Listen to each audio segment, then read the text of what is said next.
Hei og hå folkens, og internett, og velkommen tilbake til en ny video. Mitt navn Bluedude, og vi skal nå fortsette på å spille Stanley Parable. Titelen står det her 2, men det Aldersgrense Deluxe Edition. Og vi skal nå bare fortsette her, og så, selv om det samme spill som det originale.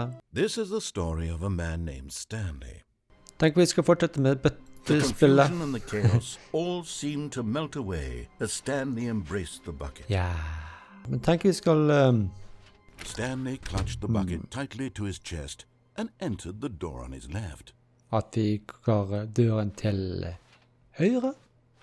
Det en rute her, not the correct som way vi to the ikke meeting har room, vist ennå. but Stanley had felt the bucket calling to him, telling him that the employee lounge was simply the place to be. And here it was. Had the bucket turned out to be correct? Was it? No, never mind. The bucket was wrong. Var det? Stanley took the door on his left to go back to the meeting room. Han ba meg om å gå denne veien her, men det skal jeg ikke. Jeg vil fortsette her uten... No, Said the bucket. don't go to the meeting room. Go somewhere else. The cargo lift, yes. Go there. Go to the cargo lift. Kragerløft, ja. Good. Said the bucket. Now ride the lift all the way to the top. There's something up there I need you to do. Really? Stanley did not question why or how this bucket was speaking to Jeg him. gikk jo her, It should have uten alarmed him, bøtter. of course, because buckets can't Med talk. bøtten? But Nå tenker Stanley vi skal chose faktisk not gå to denne think veien. about this obvious fact. He was firmly convinced that the bucket had spoken to him, and he unthinkingly did whatever the bucket asked. Ja, jeg må lytte til bøtten. Han mine venner nå. Han In min... here. Said the bucket. Go into this dark room over here. Stanley once again obeyed blindly. Ja. Jeg fulgte blindt med bøtter. Sånn altså. Oh, Now pick up the phone. Said the bucket. Pick up the phone and it will take us back home where we can go about life together. ok. This is the sad story of a man named Stanley and his bucket. Once upon a time, I gave Stanley a bucket because I thought he was lonely and could use a friend. And then, very distressingly, he began to believe the bucket could speak to him. Hvor bøtten da? Vi kan ikke lukke igjen dørene. Hva her? En fin...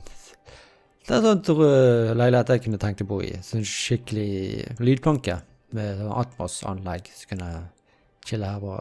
Det bøtten! Skal du også sitte med meg og kose og se på TV? La oss gjøre det. Press trykk to take me to work with. Hva gjør det? Jobbe på Fretex. Hvorfor ikke? The Stanley Parable Reassurance Bucket was merely meant to provide the comforting glow of companionship. It doesn't literally talk and give you orders. Whatever Stanley is hearing the bucket say to him is just in his head. Ikke noe ut til Fretex altså. Eller, dette Fretex også? En tanke. Det skulle vært sånn kontorarbeid med Fretex. Nå tar bøtten med hjem her da. Hjem fra Lately, Fretex. I've been concerned about him. Wouldn't you be concerned as well? To see him delusional like this, obsessing over an inanimate metal object? I want to say something to him, but I don't know how I can convince him. I don't know if he'll listen to me. Der sitter bøtten og drikker kaffe. Han altså, jeg er ikke noe kaffemenneske, men tenk, bøtten er vel det, vil jeg tro. Men jeg tror du har drukket kaffe nok når du bare til arbeid. Oh, I'll try anyway. Stanley, can you hear me? Yeah. Listen to me. Klar. It's just a bucket. It can't think, it can't talk.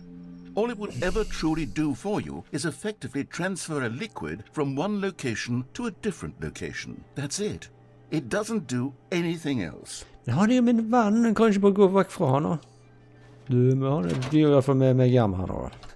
Oh. You see, he's not listening. He's still taking orders from the bucket. You know, once upon a time it was me he took orders from. Me he trusted and listened to. Now all he cares about is his awful bucket. This stupid hunk of metal. Hva er det vi skal lage med da nå? Hva har vi her inni her? Har vi pizza? Nei, det blir sånn... Vi har ikke noe ovn her. Har vi det? Eller bare ser sånn ut. Det ser jo sånn skap her. Men jeg tenker vi kan lage meksikansk gryterett. Du bøtte. Ha maten oppi der. Skal jeg ta og slå på her. Men la oss gå tilbake. Press enter ignore anyone in your life except for me. Button. Det er bare du og meg nå. It's sad, I suppose he doesn't need me anymore. From now on, he's just going to cling to this bucket, this cold, empty bucket, this sort of shiny bucket. Well, I'll give it this. The bucket does have a nice shine to it. Da skal vi gå hjem, Roberta. Ok, du er ferdig med jobben nå.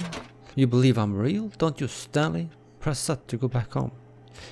Du, min venn, du er ekte, du.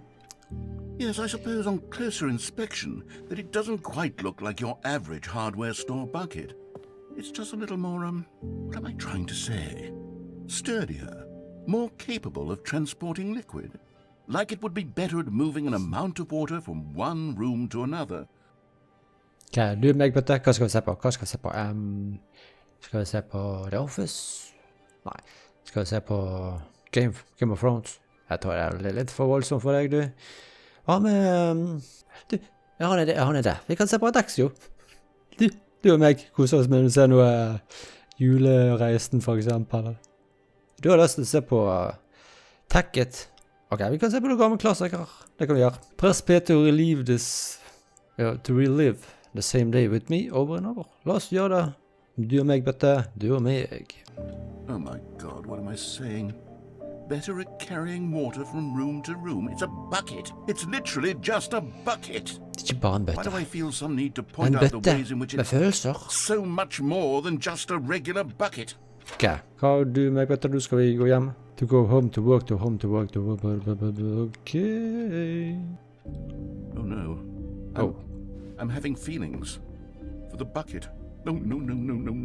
What's going on? Why do I want to be with the bucket? Hear what the bucket has to say. Do anything it asks. What's wrong with me? I don't understand. Perhaps if I had the bucket, this would be less confusing. Yes. The bucket could tell me what to do in this troublesome situation. Veldig romantisk med lys. Jeg skulle tro at bøtten venter i sengen med meg. Venter i sengen her.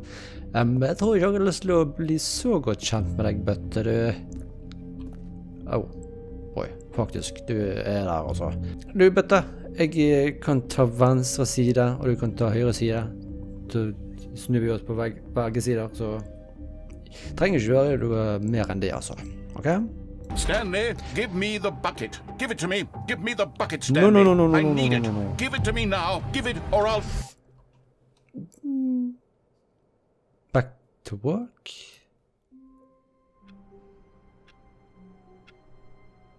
Jeg hater onsdag, ondays, er det? Jeg har lyst til å se hvordan det er med bøtten når jeg går og hopper av, hvis jeg får lov. But Stanley chose not to think about this obvious fact. He was firmly convinced that the bucket had spoken to him, and he unthinkingly did whatever the bucket Bare asked. meg og bøtten, vi er på... No, stop. Look there on the wall. You see, there's a sign right there. It says, no buckets past this point. Stanley, how could you think it was okay to bring the bucket here? Unless, what if the problem is that you actually don't know what is a bucket and what isn't a bucket? I suppose that would explain a lot about your behavior up to this point. Which, if that's true, well, my goodness, I think we have to do something about it. This misunderstanding could have dire consequences on the entire rest of the game if not addressed quickly and properly. So much of the impact of the story is dependent on your understanding of what is and isn't a bucket. Please, step in here for a moment. Hva om jeg selv slår inn der da? Kan jeg ikke bare stikke av en annen dør som forhåpentligvis kommer åpen? Ikke det? Ok. Og snike oss inn i mørket.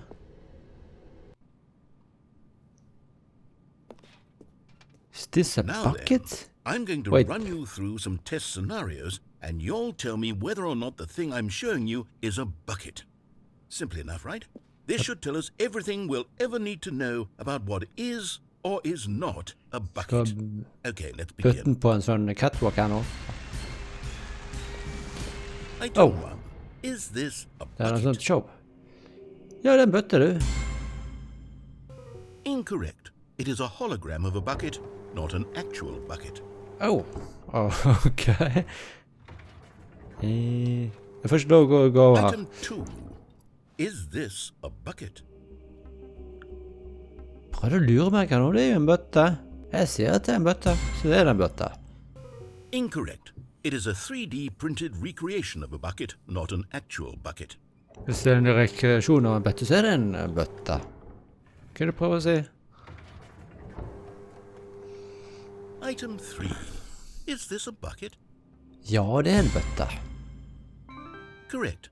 This is a bucket. Ok, det har jo ikke noe formening til en 4D-bøtte. Item 4. Is this a bucket? Hva du prøver å si her nå? Det er jo en traktor, så det er jo ikke en bøtte da. Correct. This is a tractor and not a bucket. To be honest, I just sort of put this one in here as a gimme, but I was starting to get concerned that even this might be too much for you. Thank you for not making me look like an idiot. Okay, next one. Ok. Ikke noe mer å si på deg, egentlig. Is Igjen? this a bucket? Hva om vi sier at det er en bøtte? Bare for moro skyld. Correct. This is a bucket. Really? Item 6. Is this a bucket? Jepp, det er en bøtte. Trick question. Both. Gotcha. Hæ? Item... Wait, hold on. I can't find the next one. Let me see. Should be around here somewhere. Vil du at jeg skal trykke på noe her? Ok, jeg sier en bøtte, så det er en bøtte.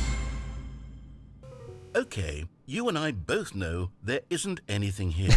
And I don't appreciate the implication that nothing is a bucket when we both clearly know that a bucket is something. And therefore nothing could possibly be something. Unless, in your twisted mind, have you somehow convinced yourself that a bucket is nothing? Answer me straight, Stanley. Do you believe that nothing is a bucket? Ja, jeg ser en bøtte der, så nothing is a bucket. For min skyld så er jeg bøtte. På veggen og i hånden min. You know what? I'm too confused to even sort it out. I've lost all sense of perspective. What is a bucket? What isn't a bucket? Mere moments ago I could answer these questions with confidence. And yet now I'm somewhat adrift. Do any of us know what a bucket is? Smulmørkt er det. A bucket? Stanley, Er I du en can't bøtte? keep doing this. I'm losing myself, and myself was all I ever had to begin with. Jeg skal I'm være afraid det the her. bucket is threatening to tear our relationship apart. I can't have that. I'm sorry. For du er But I'm jo going ikke to en erase bøtte. all buckets from the game entirely. Okay, here we go. Wait. Hæ? What What? happened? Hva er det Is du var everything på? gone? Why did everything disappear? Wait, was everything a bucket? Every single thing in the game was a bucket. Oh my God, I had no idea. En verden for en How could- bøtte. Except me. I'm not a bucket after all. And you, Stanley, you're still here. You're not a bucket either. Hva this om is jeg wonderful faktisk news. er det? We're not buckets. Yes, I actually feel much more at ease right now. It's delightful to get some clarity on that issue. Vil du ha But it litt doesn't vønn change i the bøtta di? fact that we haven't got a game. So, tell you what, I'll reset everything and we'll put back all of the buckets, okay? And we'll know that it's all a bucket. But if you run into anyone else, maybe don't mention that. Who knows what that information might do to a person? All right, here we go. Så lenge vi kan fortsette med at jeg kan plukke opp bøtter igjen, så har jeg ikke noe mot det. Men jeg tenker vi skal ta en video til. Det ser litt an på hvor mye content i det igjen. Altså, det er sikkert en god del, men jeg har ikke lyst til å lage for mange videoer heller, for at jeg har ikke lyst til å ta for lang tid til å lete gjennom kriker og kroker på hvor nye ting er og sånt. Ja, så hvis du er ny til kanalen, så må du selvfølgelig abonnere. Del med om så trykk på tommel opp, så at du har pris på. Så inntil neste gang, folkens, snakkes med da. Hooray, oh, oh. Yo, listen up, here's a story